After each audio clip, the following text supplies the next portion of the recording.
Ibinunyag ni ICC Assistant to Counsel Cristina Conti na si dating PNP Chief at ngayon Senador na si Bato de la Rosa ay tinaguriang isa sa mga co-perpetrators para sa mga kasong against humanity, kaugnay ng umano'y papel nito sa war on drugs noong Duterte administration. Sa isang pahayag, sinabi ni Conti, ang Managing Counsel ng National Union of People's Lawyers at kumakatawan sa ilang pamilya ng mga biktima ng war on drugs na malapit nang mailabas sa lalong madaling panahon ang mga warrant of arrest laban sa mga personalidad na sangkot sa kaso. Sinabi ni Conti na ang kaso ni Duterte sa ICC ay pumapasok sa isang decisive phase kasunod ng formal na pagsasampa ng 3 bilang ng crimes against humanity charges for the acts of murder and attempted murder laban kay Duterte. Ang mga kasong ito ay nagmula sa 49 na insidenteng nangyari sa Davao, Manila, Quezon City at Bulacan kung saan 78 katao ang barel o napatay ng mga pulis, miyembro ng Davao Squad o iba pang mersenaryo. Binanggit din sa nakadakit na document containing the charges o DCC ang isang Aguirre na ayon kay Conti ay tumutukoy kay Justice Secretary Vitaliano Aguirre. Si Aguirre ay kasalukuyang iniimbestigahan ng International Court o ICC sa The Hague para sa mga laban sa sangkatauhan dahil sa kanyang pagkakasangkot sa war noong administrasyon ni Rodrigo Duterte. The DCC also highlights the role of other personalities involved and potentially 8 other named co-perpetrators.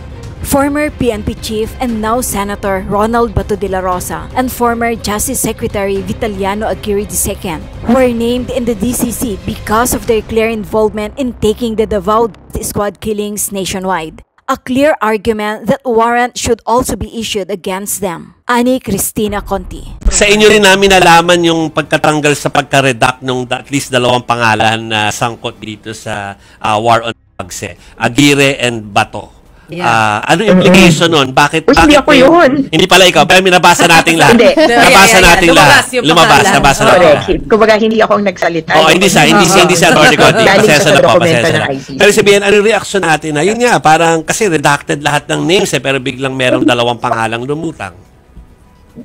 Ibig sabihin, matindi talaga yung role at kahit pa i-redact nila, hindi mo na, parang, paano mo pa sasabihin na the blank ordered and implemented along the way, pag nabanggit yung command memorandum circular, sino pa bang blank? Di syempre, isa lang naman problema dyan si Bato de la Rosa. Kaya, parang unavoidable. And for me, it is a clear indication that warrants of arrest should be issued soonest. The name of Bato de la Rosa has always featured, featured in so many documents of the court, including yung investigation report nila. Si Aguirre pala, alam mo, sinilip ko, nabanggit na yung pangalan niya noon. Pero in the similar context din dahil meron siya mga binabanggit or statements, oo, talagang ang mga ganyan, dapat patayin, parang ganon. Yeah. So, kasama siya nung incendiary speech. Pero yung act, wala pa akong makita. Kumbaga, may ginawa ba siya? Kunyari, kinover up ba siya? Wala pa, pero kailangan aralin yun. Depende din sa context ng mag-ano ba tayo sa redacted. Yes. Pero yung hindi redacted, yung kitang-kita, may sinabi siya na pabor sa war on drugs. Pero si Bato, may ginawa. Inirmahan yung command memorandum circular Tokhang, tapos nag-implement ng war on drugs. Bilang PNP Chief tayo. Bilang PNP Chief. Yes. Pwede pong pakisabi lang po sa amin, ngayon po lumabas yung kopya nito nga pong charges na dapat sana ay haharapin kung natuloy today yung confirmation of charges hearing. Para po dun sa public, para lang po maintindihan nila, parang yung number ng mga biktima ay hindi ganun kalaki dun sa inaasahan or sinasabi ng ilan. Oo, so yung at una, ang charges ay narrower in scope. So mas maliit yung saklaw ng charges na nilabas ng Office of the Prosecutor. Sa totoo, ito ay available na kay Duterte, between the parties, and sa court, July pa lang. Ito yung inaabangan ng lahat. Kaya ito ay version as of July, kumbaga. Yung charges na ito, una, crimes against humanity in the acts of murder, at may dinagdag na attempted murder. Ibig sabihin, hindi pa pasok o hindi pa kasama sa kaso ni Duterte sa ngayon ang pagkulong, ang pag-torture, at saka yung sinasabing rape na inapplyan ng prosecutor dun sa warrant of arrest. Pangalawa, mas kukonti din yung insidente na inilagay ng prosecutor. At mostly, ang mga insidenteng to ay sa Quezon City, Manila, at Bulacan. Yung 49 na insidente kung saan merong parang umaabot ng 70 ba na biktima, ang lumalabas, ito ang kikilalaning biktima sa kaso against Duterte as of now. Mas maliit, definitely, kaysa sa libo-libo na sinasabi, pero ito ay posibleng bahagi ng approach o resulta nung approach ng prosecutor ngayon na, kumbaga, paninigurado. Sisiguraduhin namin, makukonvict namin siya sa pinakamalalakas na insidente o kaso. Ma'am, yun nga, dun sa nabasa ninyo dito sa charges, no? Ano po yung masasabi po ninyo na malinaw na nailatag ng prosecutor? Well, una, ang malinaw na pinapakita sa atin ng prosecutor na merong nangyaring DDS killings at ito ay naayon sa isang plano. Nung naging presidente na si Duterte, nung siya ay naging simula 2016, nabuo or isinagawa yung national plan. At binabanggit nga dun sa pre-confirmation brief ang naging masusing role ni Bato de la Rosa. At para sa akin, malinaw na inilalatag na si Bato de la Rosa ay co-perpetrator kasama ni Duterte. At pangalawa, lumalabas din na yung activities, kumbaga sino yung pumatay, yung tinatawag na direct perpetrator o yung mismong mga pumatay, in some way makikilala dito sa mga insidente. Ito ay a mix of police and civilians committing vigilante killings. Ma'am, nabanggit din may Aguirre. Yes. So, Secretary Aguirre nung panahon na yon, kumbaga naging kabahagi siya. Actually, sa totoo, if you read between the lines, ang dami parang pinatutungkulan. Nabanggit, of course, pero hindi sinabing may kasalanan. Nabanggit ang NBI Chief, PIDEA Chief, Secretary of Justice, and certainly, ano pa yung isang binanggit? Apat yun.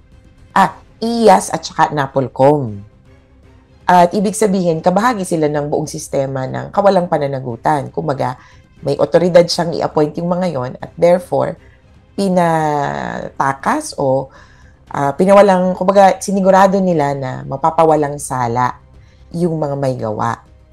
Kaya, komprehensibo marami pang ibang mababanggit dyan sa dokumento na yan kung hindi siya redacted sana.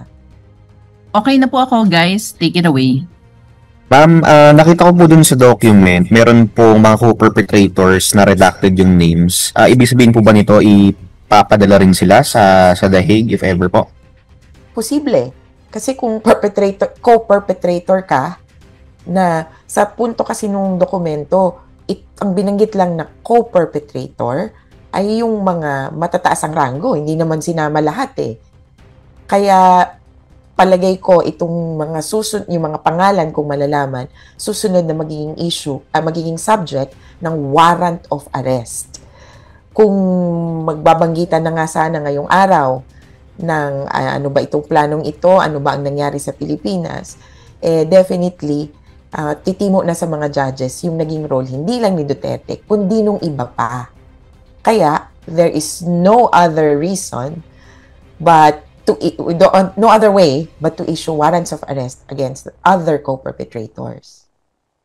Ma'am, if ever na hindi sila, sabihin natin hindi sila ipadala sa The Hague din, pero magagamit mang justification to ng local courts natin para masampahan sila ng charges dito sa Pilipinas? Posible. Depende din sa allegation. Pero dahil merong parang complementarity issue at merong parang pag-give way, reverse complementarity sa ating RA 9851, kasi may dalawang batas na nagko-cover, sumasaklaw dito sa crimes against humanity. The Rome Statute, which is an international treaty, and RA 9851, which is our domestic law. Sabi nung Rome Statute, sa ICC nyo dalhin. Sabi ng RA 9851, sa Pilipinas nyo dalhin, Philippine Court. Pero, kung na-file na sa kung alin man, magbibigay daan yung isa pa. Kaya, kung crimes against humanity in the acts of murder, baka, kumbaga, mas magandang magbigay daan yung kaso sa Pilipinas dun sa ginagawa ng kaso or investigation sa ICC. Last na po on my end, ma'am. Yung 49 incidents po na nilista dito sa document, ito po ba ay investigation nung sa ICC lang or kasama po yung local investigations? And ma-justify ba nila na itong lahat ng ito, 49 incidents, ay extrajudicial killings po? Sa ICC lang ito. To be technical about it, the ICC will not take in investigation records or processes of other institutions. Sa kanila dapat, kumbaga, lahat. Pero definitely, they would have had access to some documents, either, ano na lang, sinong nag-provide. Pero sa bahagi ng mga biktima, syempre, bigay kami ng lahat ng available sa amin. Yung, kumbaga may cooperation ba na nangyari? Hindi ko exactly masasagot yon, pero to some extent, if some of the incidents have been investigated by the Philippine Police or the NAPOLCOM or Philippine authorities, if they had a report and that report was forwarded to the ICC can use it. Pero now, this investigation report forms part of their investigation. Nandyan din naman yung Commission on Human Rights na sa pagkakaintindi namin ay handa ring magbigay ng mga investigation reports nila. Okay na po ako. Thank you po. Hi, ma'am. Ma'am, paki-explain lang siguro ano yung 3 counts of murder para lang sa aming audience.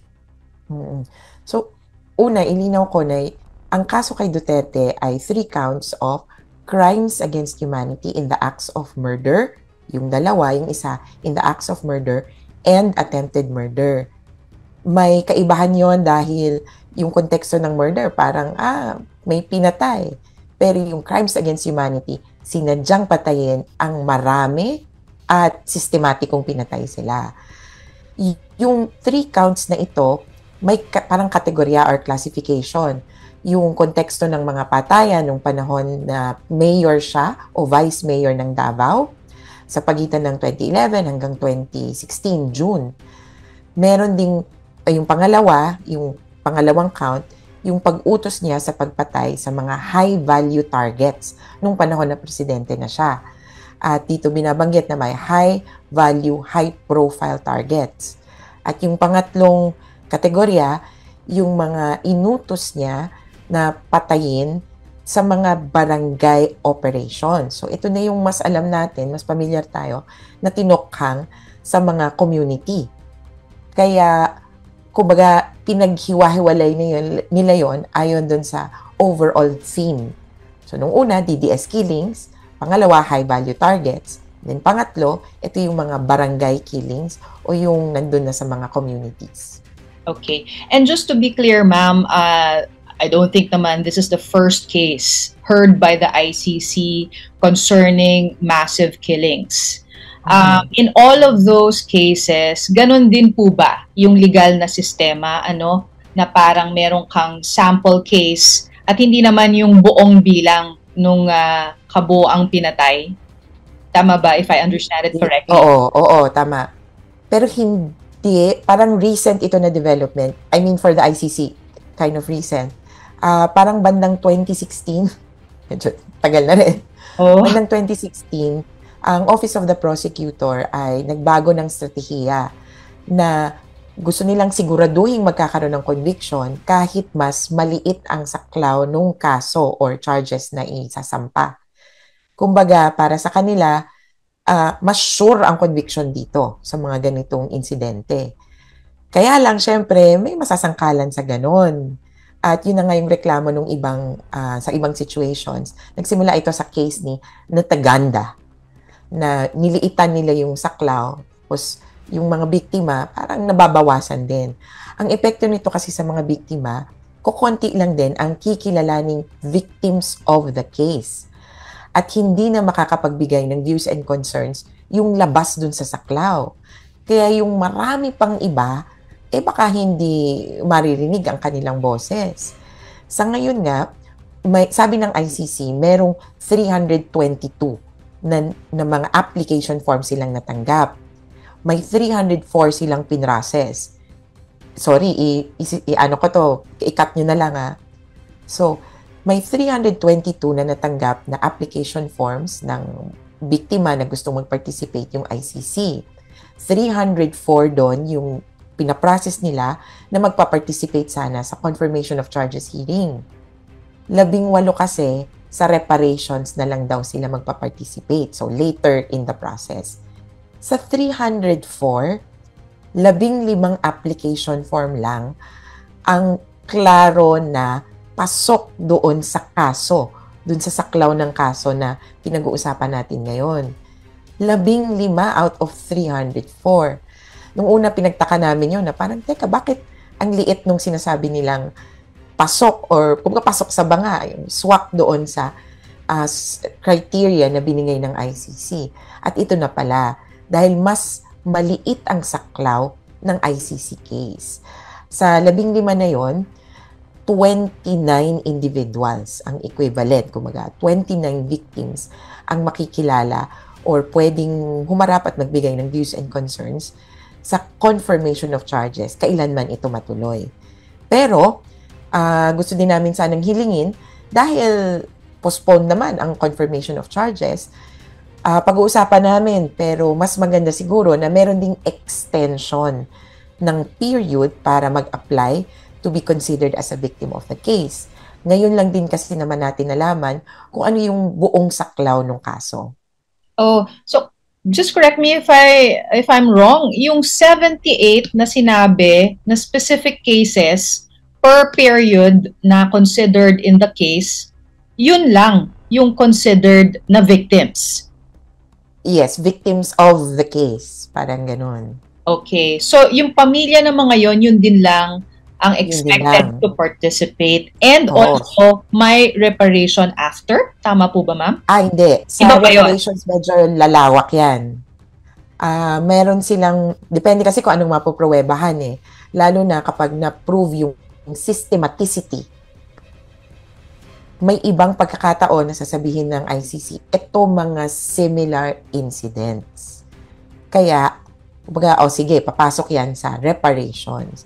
So, hindi naman, may chance, well, pwede din, no, na may chance na lumiit. Kasi ang sasabihin ng ICC, itong mga insidente lang ang ginawa ni Duterte. Parang ganon. Yes. Kunyari, during trial, sasabihin na inutos niya specifically itong one-time, big-time sa Caloocan. Ay, actually, wala nga Caloocan, QC, Bulacan, Manila. Ano ba naman to ICC? Oo, anyway. Yung bagong silangan, yun yung, di ba? Sa Caloocan. Meron anyway, ito eh. Sige, pero later. Okay. So ang clearly, sa ngayon. Okay. Sa ngayon, yung 78 na incidents, kumbaga yung mga 78 na namatay at ang kanilang mga kaanak ang pwedeng kilalanin na victims of the case. Problema, hindi natin alam kung sino-sino ang mga ito. Pero kahit paano, alam ng court, alam ng prosecutor, alam din ng defense, of course, at alam ng VPRS or Victims Participation and Reparations Section. Kalaunan, tingin namin naman magkakaroon ng konti pang disclosure patungkol dito, kaya mas magiging malinaw yung pamantayan, paano mag-apply ulit or paano makilala. Pero later on during trial, posible naman itong bumuka. Dadami, depende dun sa character din ng ibang mga patayan. Pero also, hindi ibig sabihin na katapusan na ito ng kaso laban kay Duterte. Pwedeng magdagdag ng charges kay Duterte. Hindi ito katulad kumaga sa atin na touch move. Ito na yon. Ito na lang ang kaso niya. Dito sa Crimes Against Humanity, ang hinihiling namin, dapat madagdagan ng iba pang count. Hindi naman bago ito sa ICC na kumbaga magdadagdag. along the way. Kaya lang, ang pangamba namin, kumbaga, in terms of murder, ito na yon. Posibleng madagdagan lang ng, kunyari, count, crimes against humanity in the acts of imprisonment, crimes against humanity in the acts of rape, torture. Pero yung kailangan naming ayusin at ilinaw sa prosecutor, tapos na ba ito? Pero tinitingnan namin, may possibility naman na, kumbaga, paunlarin pa, depende dun sa patakbo ng investigation. Ako tingin ko nga rin, mas maganda nga na, dahil lumabas na yung buong storya ito ang proseso, ito ang mga taong sangkot. Mas mainam siguro na buuin na rin yung kaso laban dun sa iba. Para kumbaga maghuhugpong yung mga charges, maghuhugpong din yung pagpresenta ng ebidensya. Kung si Bato de la Rosa ay mahuli anytime soon, di kumbaga si Duterte kasi, yung acts niya, ito yung paano siya naging indirect perpetrator. So una, in-order niya. Sinasabi doon yung mga salita niya. Inducing or nagbigay siya ng pabuya o kumbaga hinikayat niya yung mga tao na pumatay. At pangatlo, aiding and abetting. So, tumulong. Pero, yung ordering niya na parang general orders. Ang exact at specific orders ay sa isang bahagi ng patayan in order na through the Philippine National Police. At nakalagay sa pre-confirmation brief, si Bato de la Rosa ay may malaking role dito. Okay, ma'am. Basta when you say along the way that things can be amended, do we mean the trial or even pre-trial? We're still in pre-trial. Okay. Ito, remember that it's just the confirmation of charges. Pinag-uusapan pa lang kung anong charges. So, ito yung proposal ng prosecution. Yung pala, palinaw na lang na ito ang proposal ng prosecution na charges. Iba pa yung i-approve ng judges. The approval of the judges and therefore the charges that will be brought to trial will come way after the confirmation hearing. At ito so confirmation hearing, ito ang proposal ng prosecution. Ito ang counter ng defense. Ito ang views ng victims. 60 days after the confirmation hearing, saka pa lang magde-decide yung judges. Doon pa lang natin malalaman ano ba talaga yung charges. So this is just the prosecution's proposal. Okay, so I have counts 1, 2, 3, depende if sa confirmation, approve yung 1, approve yung 2, approve yung 3. May developments regarding the VP announcing na may bansa na who agreed to host. That's one, Nasabi niya, she talked to friends in Southeast Asia. And then yung interview niya rin sa House saying na parang nakausap niya si dating Pangulo, nag-usap sila tungkol sa flood control, sa love life, etc. Your reaction? Una, hindi lang bansa ang pag-uusapan sa interim release. Hindi porket may pumayag na, palalayain na yan.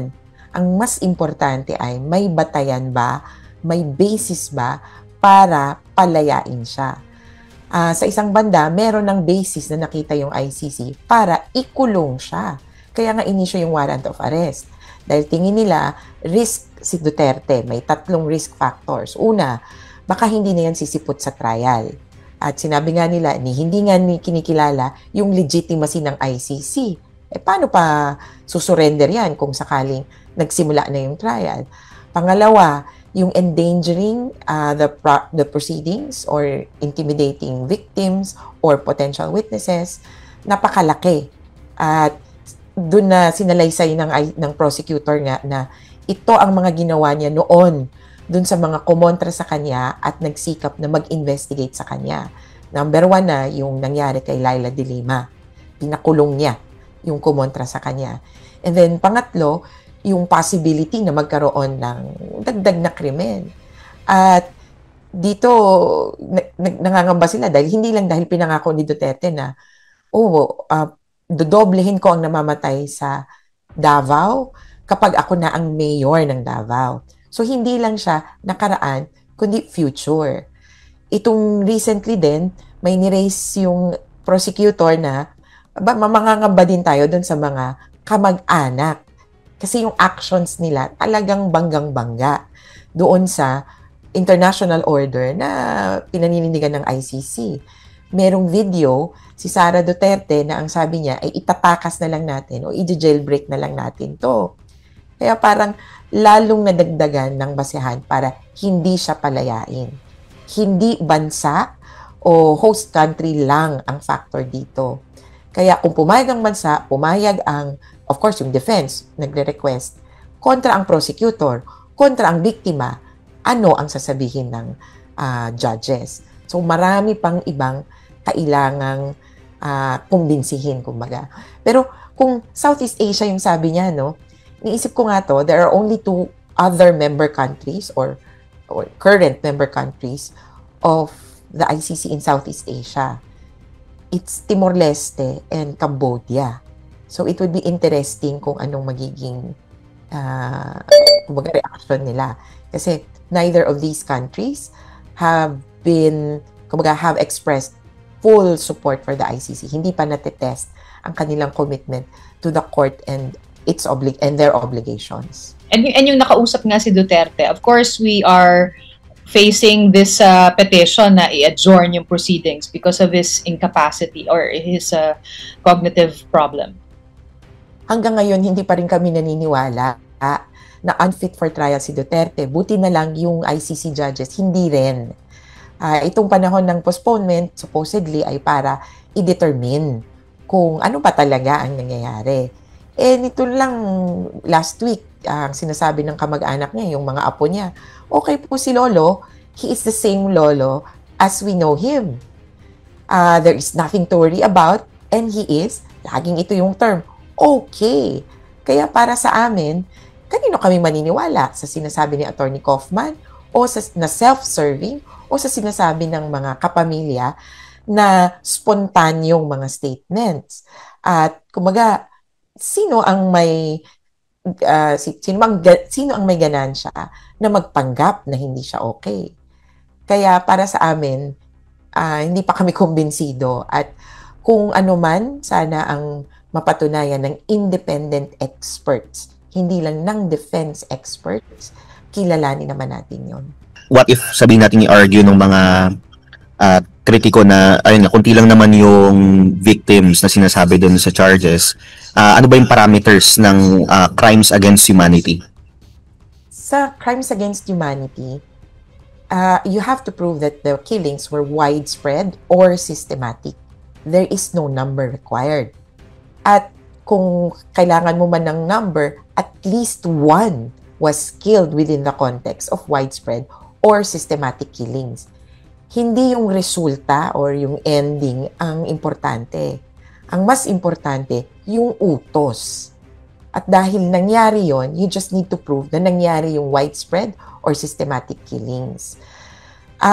Siguro, kung from a legal point of view, mas pinili dito, yung sagot na rin sa kanina, mas pinili siguro ng prosecutor na mag-proceed against cases or charges or incidents which are sure kaysa sa sumugal dun sa mas marami na, kumbaga, mas marami ka ding pwedeng butasan para sa defense. Yung bilang ay usapin lang siya ng biktima pero hindi siya usapin ng utos. Yung utos ni Duterte ang pinaka-importante, and as long as the prosecution can show that the killings were widespread or systematic. O mga kabunyog, nung isang araw, na-discuss ko na ito. Alam nyo naman na pumunta ako ng dahig, mga kabunyog, mga kababayan. Nasa Europe po ako ngayon. Pumunta ako ng dahig mula September 21 to September 23. Dapat sana a-attend kami sa hearing ng yung confirmation of charges hearing ni Duterte.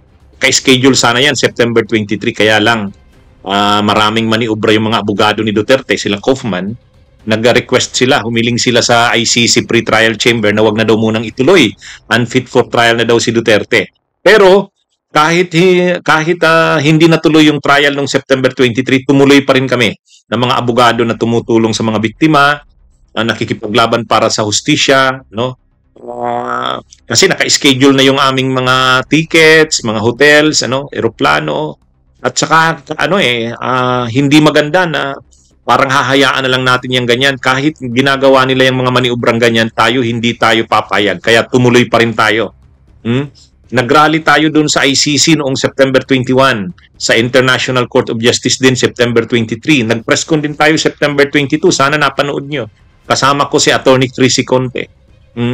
O mga kabunyog, may ba ngayon? Nung isang araw, diniscuss ko na to. Kasi itinuloy pa rin ng prosecution yung pag-file nung inilabas na ng prosecution yung mga charges kay Duterte. Na-discuss ko na rin yan nung nakaraang araw. Sana nasubaybayan nyo. Yung mga charges kay Duterte, dinitalye. Doon, sabi ko, nag-live ako nung isang araw, sabi ko, mayroon ditong nababanggit na co-perpetrator si Duterte. Hindi pa pinangalanan. Doon sa dokumentong 15 pages, hindi pinangalanan. Ang sabi lang doon, Duterte and his co-perpetrators. Naalala nyo yun? Ngayon, mayroon tayong clue doon. Sino-sino yung co-perpetrators noon? Sabi doon, itong mga co-perpetrators na ito ni Duterte, inappoint niya ito galing sa Davao, mga tauhan niya to galing Davao, nung maging presidente siya, dinala niya sa national positions, mga importanteng positions, at naging kasangkapan ito, mga makapangyarihan ito sa war on drugs. Ngayon, sino ba yung mga galing Davao na dinala ni Duterte na naging mga makapangyarihan sa war on drugs? Natural, si Bato yun.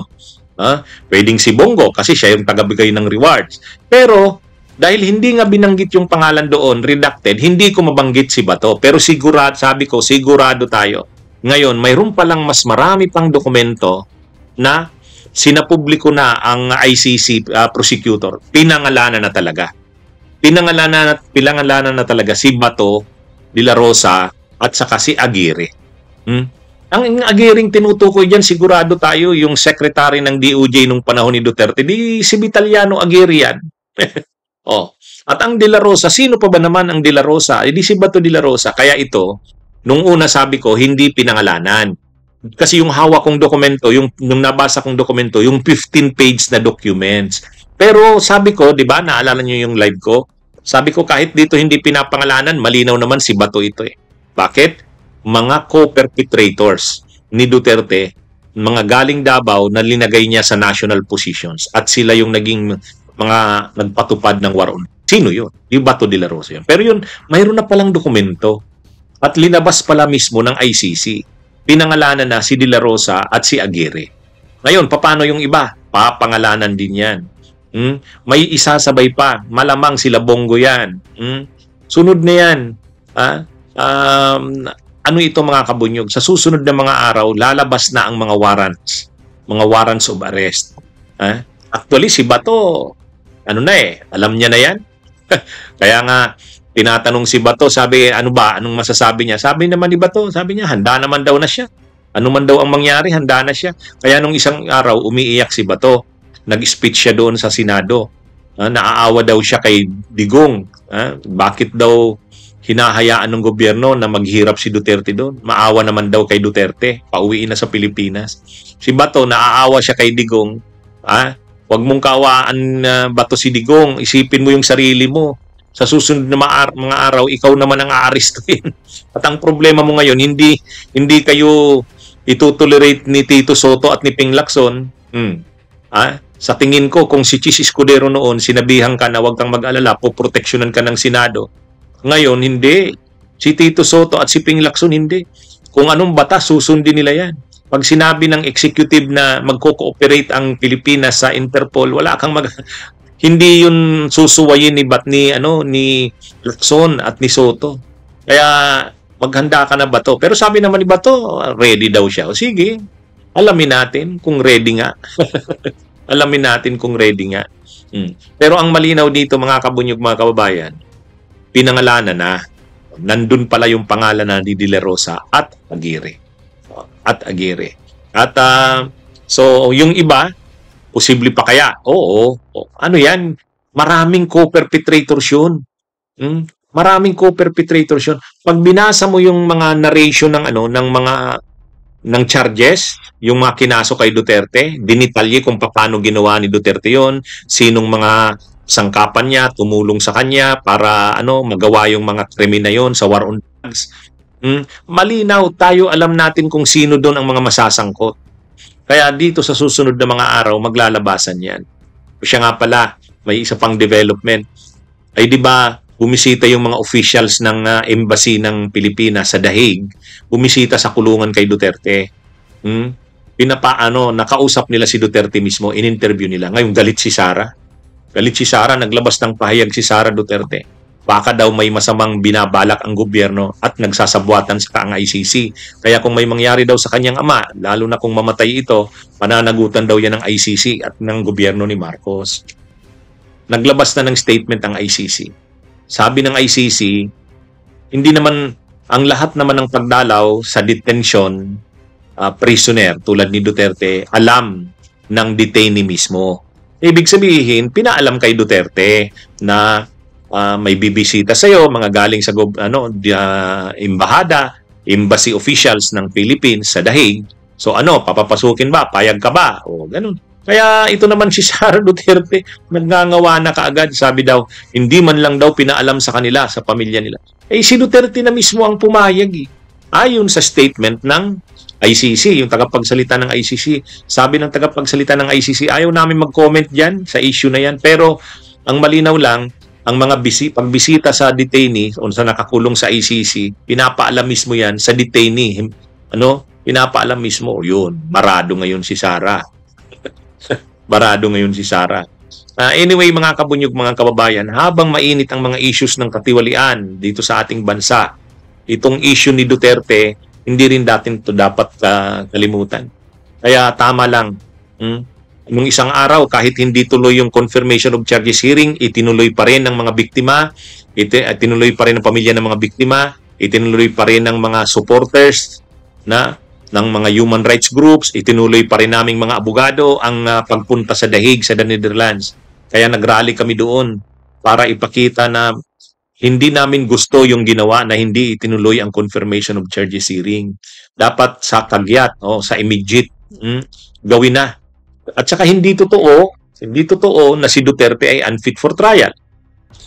Kasi sigurado yung mga officials ng DFA na pumunta doon makakapagsabi niyan. Kaya at saka kahit pa naman si Duterte unfit for trial, si Bato hindi naman damay diyan. Halimbawa si Duterte hindi fit for trial. Halimbawa si Duterte hindi fit for trial. Kung si Bato perpetrator, aarestuhin pa rin yan si Bato. Iba naman si Bato kay Duterte. Baka ang mangyari diyan kung si Duterte may hindi naman hindi naman natin pero sabi ko nga noon, 'di ba? Mas mahirap ang kalagayan ni Bato kaysa kay Duterte. Kasi si Duterte hindi na rin yan magtatagal sa mundo Lahat naman tayo mamamatay. Si Duterte sa sakit niyan at sa tanda niyan. Hindi natin alam kung anong mangyari diyan. Pero hindi naman dahil dun sa foul play na sinasabi ni Sara na parang ginawa ng masama o plinanuhan ng masama ng ICC ng gobyerno. Pero si Bato ang lakas-lakas pa niyan. Kaya kung maaresto man yan si Bato at madala sa ICC, magtatagal yan. Magtatagal yan. Kaya, at hindi lang si Bato, yan, siguro ngayon nababahala na sila Aguirre, napangalanan na siya. Napangalanan na siya. Kaya, salamat na lang at nangyayari ito mga kabunyog, mga kababayan na napapanagot ang mga ito. Nagiging leksyon na ito sa mga opisyal ng gobyerno na kahit sabihin nyo pa, kasi ang justification nila Duterte niyan, ginagawa daw nila yan para sa kinabukasan ng ating mga anak. Hindi yun. Hindi yan pwede. Sa dami ng pinatay, sa dami ng naging biktima ng war on drugs si Duterte, crimes against humanity na yan. Salamat na lang at mayroong ICC. Kaya nga, yung mga nagbabatikos dyan sa ICC, hindi. Kung sa Pilipinas yan, mahirapan tayo.